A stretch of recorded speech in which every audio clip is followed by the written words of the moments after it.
তথা ইয়াত উপস্থিত থকা আমাৰ সাংবাদিক বন্ধুসকল,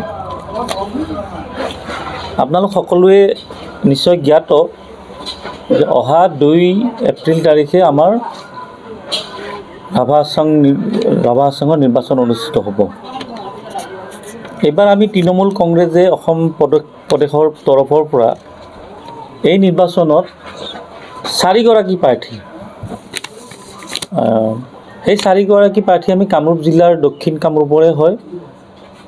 আৰু আমাৰ এই ৰাভা আসাম নিৰ্বাচনৰ আসন প্ৰায় 37খন, আমাৰ কামৰূপ আৰু গোৱালপাৰা লৈ। তাৰে ভিতৰত আমি প্ৰাৰ্থী দিছোঁ 4গৰাকী। আৰু আমি এইবাৰ প্ৰথমবাৰৰ বাবে এই নিৰ্বাচনটো খেলিছোঁ। 4গৰাকী প্ৰাৰ্থিত্ব দিয়া আমাৰ একমাত্ৰ কাৰণটো হ'ল যে আমি যিহেতু আমাৰ প্ৰথমবাৰৰ নিৰ্বাচন আৰু আমাৰ মূল লক্ষ্য আৰু উদ্দেশ্য হ'ল যে বিজেপি বা যিটো আমাৰ ইয়াৰে মিত্ৰজোঁট আছে বিজেপিৰ লগত ৰাভা আসামৰ, তেখেতসকলৰ প্ৰাৰ্থীক পৰাজয় কৰা। গতিকে আমি বিভিন্ন দিশ চালি জাৰি চাই এটা কথা আমি উপলব্ধি কৰিলোঁ যে এই 4টা সমষ্টিত আমাৰ 22 নং বন্দাপাৰা, য'ত আমাৰ দলীয় প্ৰাৰ্থী শ্যামল ৰাভা আছে, 29 নং দক্ষিণ বনগাঁও, য'ত আমাৰ দলীয় প্ৰাৰ্থী ৰূপকুমাৰ বড়ো আছে, 28 নং উত্তৰ বনগাঁও, য'ত আমাৰ দলীয় প্ৰাৰ্থী প্ৰতাপ কুমাৰ সাহা আছে, আৰু 30 নং বামুণীগাঁও, য'ত আমাৰ দলীয় প্ৰাৰ্থী পৰশ দাস আছে। তেখেতসকল সমাজৰ লগত এগৰাকী জড়িত ব্যক্তি, বিভিন্ন ধৰণৰ সমাজৰ কাম কৰি গৈছে। সেইবাবে আমি তেখেতসকলক দলীয় প্ৰাৰ্থী হিচাপে প্ৰক্ষেপ কৰিছোঁ, আমাৰ দলৰে সদস্য হয়। এই 4টা সমষ্টিত তৃণমূল কংগ্ৰেছ আৰু বিজেপি বা বিজেপিৰ মিত্ৰজোঁটৰ লগত আমাৰ প্ৰতিদ্বন্দ্বিতা হ'ব এই 4টা সমষ্টিত। আৰু বাকী সমষ্টিবোৰত আমি দেখিছোঁ যে যিহেতু আমাৰ নিৰ্বাচন খেলিব পৰাকৈ সংগঠনটো হৈ উঠা নাই, সেই গতিকে বাকী 4টা সমষ্টিত আমি যাতে আমাৰ ভোট আকৌ আমাৰ প্ৰাৰ্থীয়ে পোৱা ভোটৰ জৰিয়তে যাতে আকৌ বিজেপি বা বিজেপিৰ মিত্ৰজোঁটত থকা ৰাভা আসাম যিটো পৰিষদ জয়লাভ কৰিব নোৱাৰে, তাৰ বাবে আমি দূৰৰ পৰা যে বিজেপিক পৰাজয় কৰিব লাগে আৰু আমাৰ ভোট দিলে ভোট বিভাজন হয়তো তাত জয়লাভ কৰিব পাৰে, সেই গতিকে আমি তাত প্ৰাৰ্থিত্ব দিয়া নাই। আৰু আমি যিটো কৈছোঁ দলৰ ফালৰ পৰা যে ইয়াত আমাৰ প্ৰতিদ্বন্দ্বিতা বিজেপি আৰু মিত্ৰজোঁটৰ লগত হ'ব, এই কথা আজি ইয়াত উপস্থিত থকা সাংবাদিক বন্ধুসকলক মই স্পষ্ট কৰি দিব বিচাৰিছোঁ যে অহা 4 এপ্ৰিলত আমাৰ ফলাফল ঘোষণা হ'ব। 4 এপ্ৰিলত আপোনালোকে দেখিবলৈ পাব যে বিজেপিৰ লগত, মই এতিয়া সমষ্টিৰ নাম নকওঁ, এই 4টাৰ ভিতৰত আমাৰ 2গৰাকী প্ৰাৰ্থী 50% 50-50 জয়লাভ কৰাৰ সম্ভাৱনা আছে, 2গৰাকী প্ৰাৰ্থী।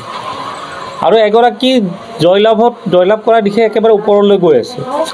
আৰু এগৰাকী অকণমান ধৰি লওক আমাৰ নিৰ্বাচনী প্ৰচাৰ কমিটিও গঠন হৈছে প্ৰায় 24জনীয়া।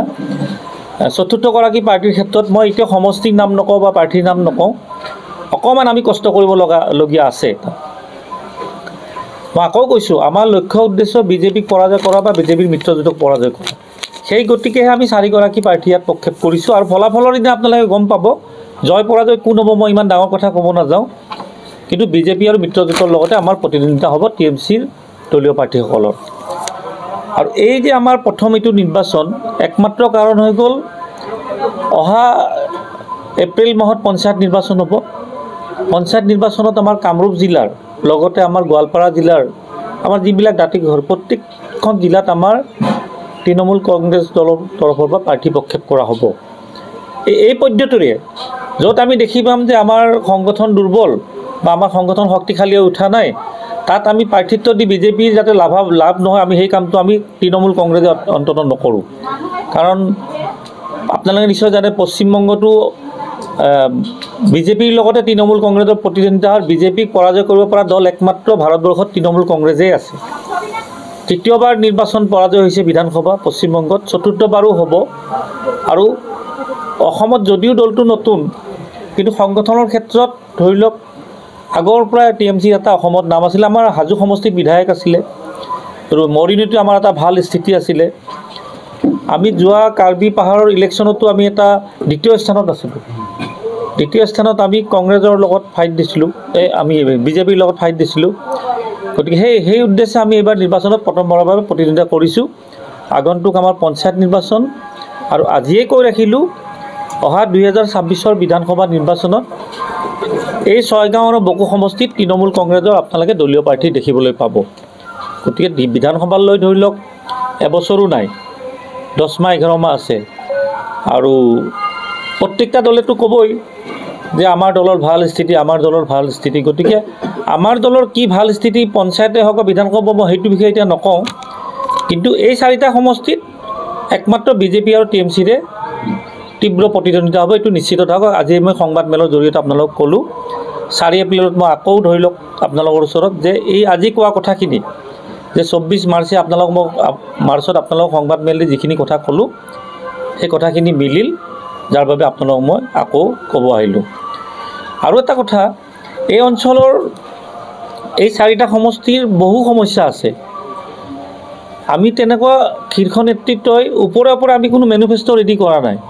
আমাৰ যিবোৰ দলীয় প্ৰাৰ্থী তেখেতসকলে এতিয়া সমষ্টি ইতিমধ্যে প্ৰচাৰ আৰম্ভ কৰিছে। ৰাইজৰ কোনবোৰ মূল সমস্যা, সেই মূল সমস্যাবোৰ তেখেতসকলক আমি লিখিতভাৱে ল'ব দিছোঁ আৰু যেতিয়া 4টা সমষ্টিত দুদিনৰ ভিতৰত তেখেতসকলে গোটেই মূল সমস্যাবিলাক হয়।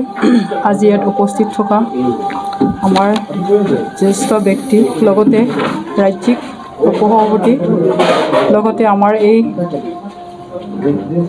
নামনি অসমৰ 15খন জিলাৰ তত্ত্বাৱধায়ক শ্ৰদ্ধাৰ তুলা আহমেদ ডাঙৰীয়া, লগতে ইয়াত উপস্থিত আছে আমাৰ ৰাজ্যিক উপসভাপতি তৰিফ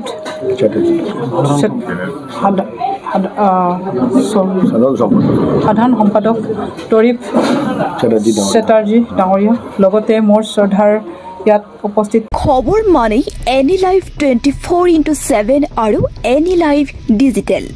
যিকোনো খবৰৰ বাবে যোগাযোগ কৰক 9387734920 আমাৰ এই নম্বৰত।